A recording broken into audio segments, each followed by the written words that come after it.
Mr. Speaker, sir. Mr. Speaker, sir, I'll quickly go to the point. First, let me commend the committee for doing such a wonderful job.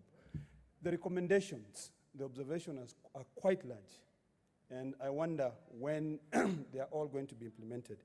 I want to go and maybe make some comments on the economic aspect. One which is very critical is on the cash transfers to the elders.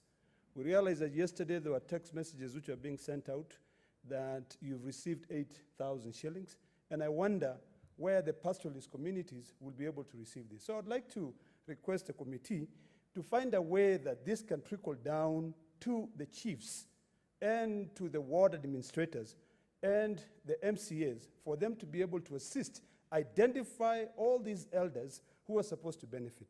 Number two, we've just received a 411 that says that the COVID-19 fund has raised 1.2 billion shillings, including 10 million shillings from each of the media houses as part of the contribution. The issue of transparency is something that I have to emphasize, that it is important for us to understand. How is this money being spent? When you ask those questions, nobody wants to give you the answer. We are seeing different counties coming up with different plans. I think it is important for all these counties to be coordinated. Someone was asking yesterday, how come Machakos County is able to set up, these hospitals in the stadium, and your county is not able to? We need, as a Senate, to know how is this money being appropriated. I thought this was the house that will deal with the division of revenue and CARA in terms of all the counties, so that all counties can be able to have a concerted effort. And finally, Mr. Speaker, sir, this is a very important issue. A county like Narok has local borders and international borders. Tomorrow, I understand that the committee will be meeting with Matiang'i.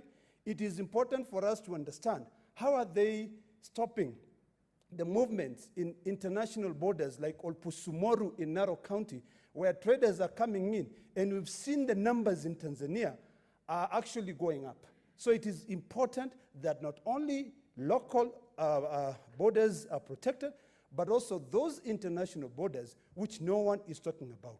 So, Mr. Speaker, sir, I commend the work which is done. I wish that KRA would then now find a way to work with local industries, like Keroche Brewery is an example. It's a company that has been beaten up.